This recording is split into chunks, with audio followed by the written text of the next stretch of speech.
Hi everybody, it's the end of June. I think this is June 27th,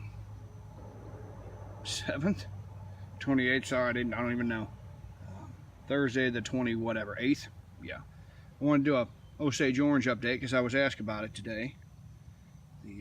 Over the winter, these are my original, these trees in the cages here are my original Osage Orange that I bought, I think, out of Pennsylvania from a guy online, with the hopes that some of these are female. But look at them. They're just exceeding expectations.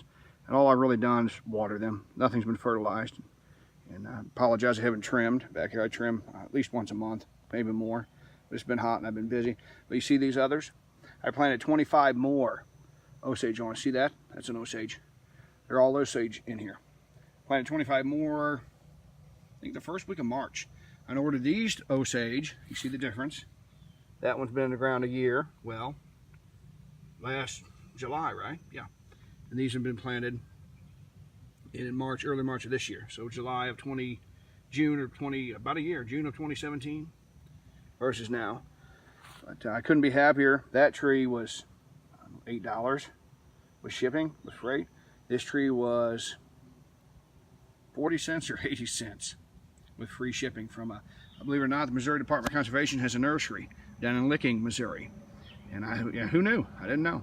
I ordered did a lot of hollies, possum haws, these Osage, a bunch of cedars that I wanted for bedding for deer. But these have just exceeded expectations. Look at that. That's been in the ground. That was a stick. You know, all these. They've been in the ground since early March this year. These are existing trees. I mean, look at this. Apologize, everybody. I'm doing this by hand. That's an Osage.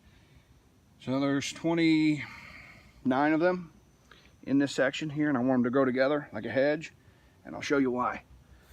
If I get some Osage, well, I want the hedge, but if I get some mock oranges off of them, even better. If it helps wildlife, I'm all for it.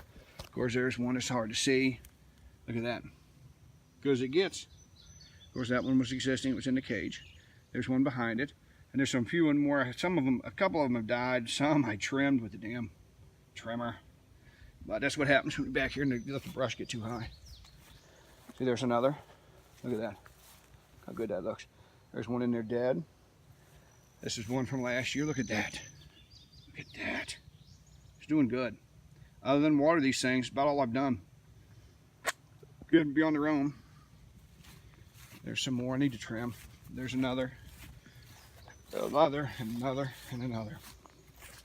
What I want to do here, I want these all to grow up and funnel these deer. You see those?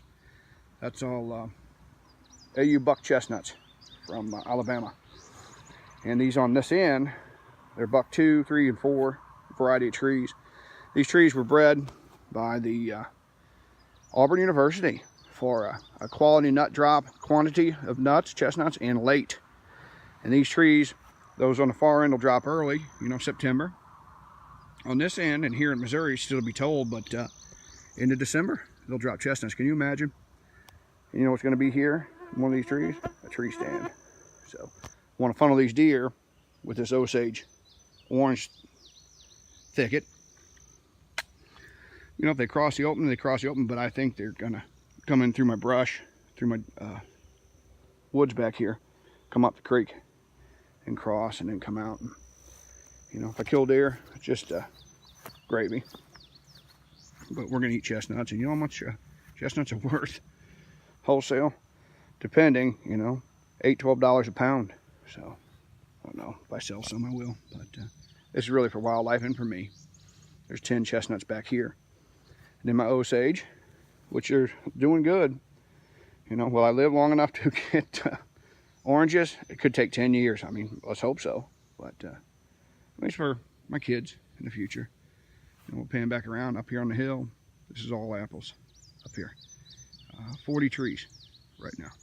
Look at some of them up there. Just doing exceeding expectations. Half of these things, more than half, were planted in into March of this year. Look at them, they're all up out of the tubes. 5-foot tubes, by the way.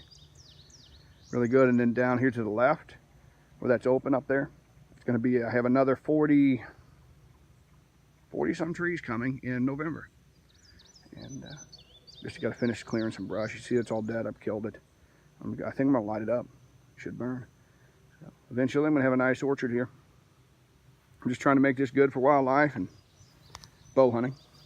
Have to make it as good as it can be. So we'll have apples and chestnuts and Osage Orange and hollies for the birds. That possum haw, 2 words, possum H-A-W, which is a deciduous holly. There's, matter of fact, 2 of them growing up there that were native wild growing here, and I left them. But I planted a bunch of those in early March. So if it, that tree up there, I can't see it now, but that tree up there is just full of berries. So if it helps wildlife in any way, it gets to stay, including the, whatever it is. Those are persimmons up there in the open right there. I left them, they were here. Well, who knows? Is one of them female? I don't know. I'm not a tree expert, but if it ever gets pollinated and has persimmons on it, it's good for the coons and the deer and me. So we'll see. Yeah, things are going well here. Made it a long way since the day I bought this place, full of junk and trash back here. So just a quick tour and an update on my Osage Orange, which I got to ask about today online, which is kind of cool. Thank you for that question. They're doing fine. Look at that.